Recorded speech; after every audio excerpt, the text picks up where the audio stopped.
Hi everyone, welcome to Learn with Bug. Today we'll be practicing listening to a real-life conversation on the topic, the 5-word trick and speaking fluency. This listening exercise is at level C1. Ready? Let's get started.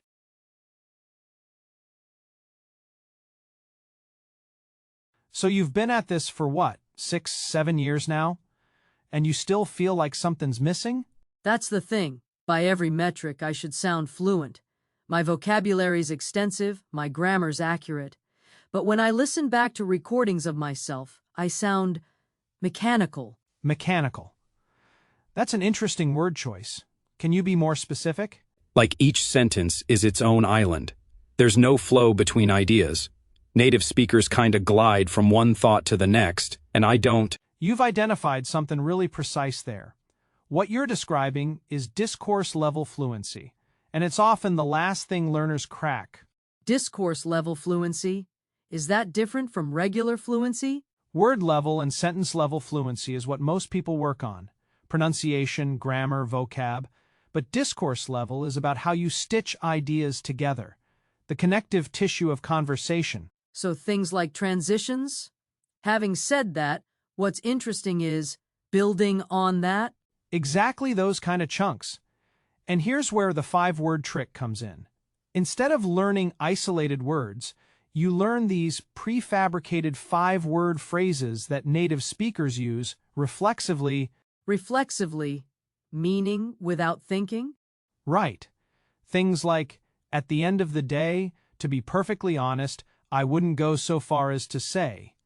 You hear these constantly, but learners rarely practice producing them. Because we're too focused on individual words. We obsess over which preposition goes here, instead of just memorizing the whole chunk. Precisely. Language acquisition research actually supports this. Formulaic language makes up a huge proportion of native speaker output. It's not about being creative every time you speak. But doesn't relying on chunks make you sound scripted? Like you're just replaying stored phrases? That's a legitimate concern. But consider this. Native speakers do the same thing, constantly. The difference is they're not aware of it. The goal is to internalize these chunks so deeply that they feel spontaneous. So fluency is partly about having a rich enough repertoire of automatic expressions that you can focus your cognitive resources on the content, not the form. That's an extremely elegant way to put it. And that's exactly why you're so close. You already understand the mechanism. Now it's just a matter of drilling those chunks till they're second nature. Okay. Can we spend today's session building that repertoire? I want to tackle the ones that come up in professional settings first. Absolutely. Let's start with expressions for managing disagreement diplomatically. That's where most advanced learners still struggle. Of course it is. The most important skill, and the hardest to sound natural doing.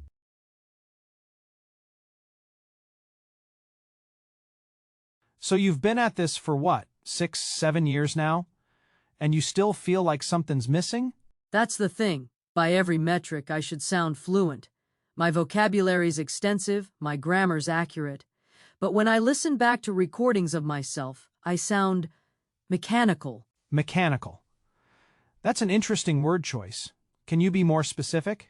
Like each sentence is its own island. There's no flow between ideas.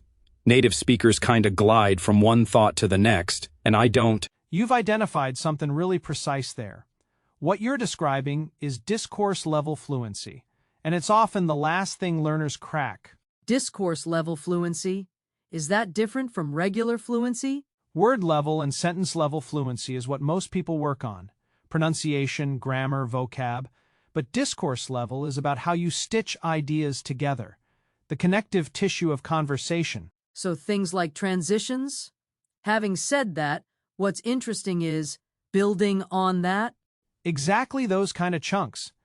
And here's where the 5-word trick comes in. Instead of learning isolated words, you learn these prefabricated 5-word phrases that native speakers use reflexively. Reflexively, meaning without thinking? Right. Things like, at the end of the day, to be perfectly honest, I wouldn't go so far as to say. You hear these constantly, but learners rarely practice producing them. Because we're too focused on individual words. We obsess over which preposition goes here, instead of just memorizing the whole chunk. Precisely. Language acquisition research actually supports this. Formulaic language makes up a huge proportion of native speaker output. It's not about being creative every time you speak. But doesn't relying on chunks make you sound scripted, like you're just replaying stored phrases? That's a legitimate concern. But consider this. Native speakers do the same thing, constantly. The difference is they're not aware of it. The goal is to internalize these chunks so deeply that they feel spontaneous. So fluency is partly about having a rich enough repertoire of automatic expressions that you can focus your cognitive resources on the content, not the form. That's an extremely elegant way to put it. And that's exactly why you're so close. You already understand the mechanism. Now it's just a matter of drilling those chunks till they're second nature. Okay. Can we spend today's session building that repertoire? I want to tackle the ones that come up in professional settings first. Absolutely. Let's start with expressions for managing disagreement diplomatically. That's where most advanced learners still struggle. Of course it is. The most important skill, and the hardest to sound natural doing.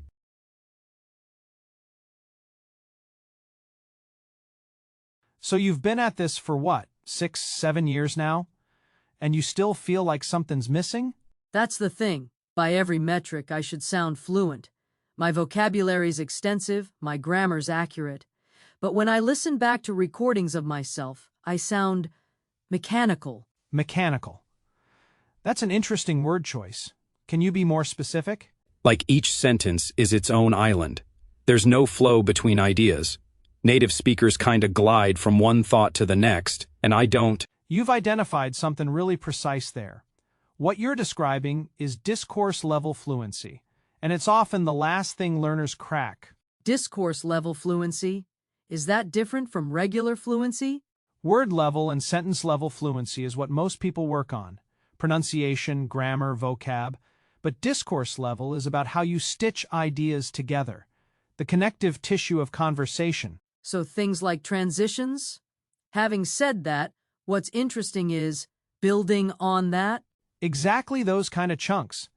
And here's where the 5-word trick comes in. Instead of learning isolated words, you learn these prefabricated 5-word phrases that native speakers use reflexively. Reflexively, meaning without thinking? Right. Things like, at the end of the day, to be perfectly honest, I wouldn't go so far as to say. You hear these constantly, but learners rarely practice producing them. Because we're too focused on individual words. We obsess over which preposition goes here, instead of just memorizing the whole chunk. Precisely. Language acquisition research actually supports this. Formulaic language makes up a huge proportion of native speaker output.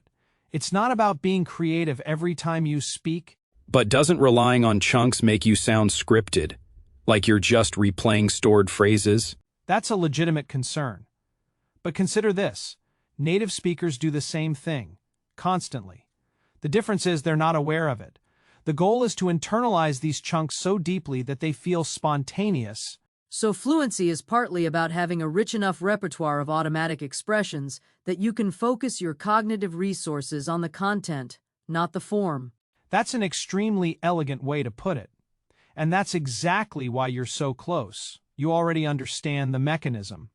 Now it's just a matter of drilling those chunks till they're second nature. Okay. Can we spend today's session building that repertoire? I want to tackle the ones that come up in professional settings first. Absolutely. Let's start with expressions for managing disagreement diplomatically. That's where most advanced learners still struggle. Of course it is. The most important skill, and the hardest to sound natural doing. Thank you for practicing with me today. See you in the next video. Bye.